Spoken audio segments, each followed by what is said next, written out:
કેવી રીતે એક મધ્યમ વર્ગમાંથી આવતી બંને હાથ વગરની દીકરી તીરંદાજીથી એશિયન પેરા ગેમ્સમાંથી ભારત માટે 2 ગોલ્ડ અને 1 સિલ્વર મેડલ જીતી લાવે છે।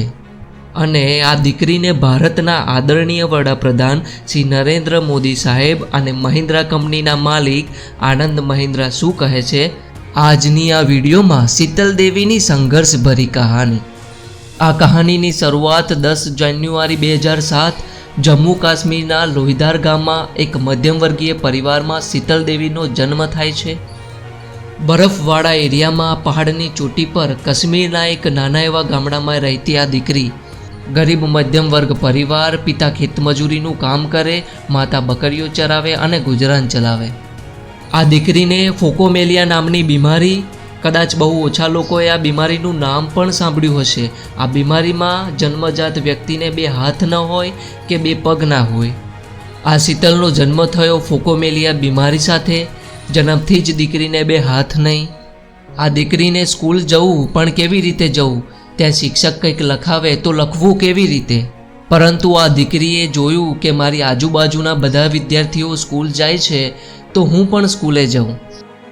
આ શીતલનામાં પહેલેથી જ લડવાનો સ્વભાવ, ઈશ્વરે જે મને ચેલેન્જ આપી છે એ ચેલેન્જ સામે મારે ફાઇટ કરવી છે। દીકરીએ સ્કૂલે જવાની શરૂઆત કરી। બધા હાથેથી લખે, રાઇટી હોય જમણા હાથે લખે, લેફ્ટી હોય ડાબા હાથે લખે।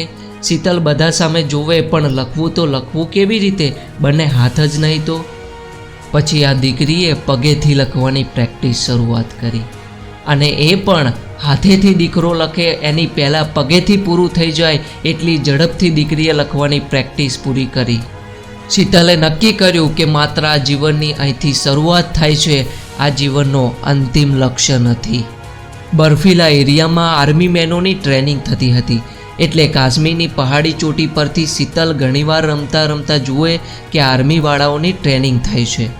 અને આર્મી મેનને તો ઘણી અલગ અલગ પ્રકારની ટ્રેનિંગ આપવામાં આવે છે, એમાં એક ટ્રેનિંગ તીરંદાજની આપવામાં આવે છે। આ કેમ્પ ઉપર શીતલની નજર ગઈ અને દીકરીએ વિચાર્યું કે જેમ મેં બીજાના હાથ જોઈને નક્કી કર્યું કે મારે પગે લખવું છે, આ તીરંદાજી જેમ લોકો હાથેથી ચલાવતા હતા એમ મારે 2 હાથ નથી તો શું થયું, હું પગેથી તીરંદાજી શીખીશ। આમ આર્ચર બનવાનું સપનું જોયું શીતલે। પછી ખૂબ જ પ્રેક્ટિસ કરી, પરિશ્રમ કર્યો અને નક્કી કર્યું કે મારે દેશ માટે રમવું છે અને ઓલિમ્પિક લેવલ સુધી પહોંચવું છે। પછી વર્ષ 2022માં ચાઇનાની એશિયન ગેમ્સ ફિઝિકલ હેન્ડીકેપ દીકરા અને દીકરીઓ માટે એશિયન પેરા ગેમ્સ રમાતી હોય છે। આ શીતલ ચાઇનામાં એશિયન પેરા ગેમ્સમાં પેરા આર્ચર તરીકે ભાગ લે છે। પછી આ શીતલ વિશ્વની પ્રથમ દીકરી એવી બની હાથ વગરની આર્ચરની અંદર 2 ગોલ્ડ અને 1 સિલ્વર મેડલ્સ ભારત માટે પ્રાપ્ત કરીને આવે છે। પછી જેવા જ સમાચાર ભારતના આદરણીય વડાપ્રધાન શ્રી મોદી સાહેબને મળ્યા, મોદી સાહેબે કહ્યું કે દીકરી જેવી જ ઇન્ડિયા આવે સૌથી પહેલાં મને ઇન્ફોર્મ કરજો। દીકરી ઇન્ડિયા આવી, મોદી સાહેબ દીકરીને પર્સનલી મળ્યા અને મોદી સાહેબના શબ્દો હતા, શીતલ તારા જેવી દીકરીઓથી આ નરેન્દ્ર મોદીને પ્રેરણા મળે છે। આ ખૂબ જ મોટી વાત છે સાહેબ કે દેશના વડાપ્રધાન દીકરીને કહે છે કે શીતલ તારા જેવી દીકરીઓથી આ નરેન્દ્ર મોદીને પ્રેરણા મળે છે। પછી આનંદ મહિન્દ્રા એટલે કે મહિન્દ્રા કંપનીના માલિક આનંદ મહિન્દ્રા સાહેબે ટ્વીટ કરીને કહ્યું કે શીતલ જેવી દીકરીઓથી સમગ્ર દેશ આજે ગૌરવાન્વિત છે।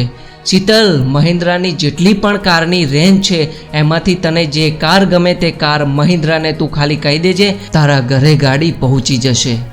અને શીતલ દેવીનું એક વાક્ય, सच में किसी में कोई कमी नहीं होती, बस होती है तो सिर्फ मेहनत की ज़रूरत होती है। પછી 9 જાન્યુઆરી 2024માં રાષ્ટ્રપતિ ભવનમાં રાષ્ટ્રપતિના હસ્તે શીતલ દેવીને અર્જુન એવોર્ડ આપવામાં આવે છે।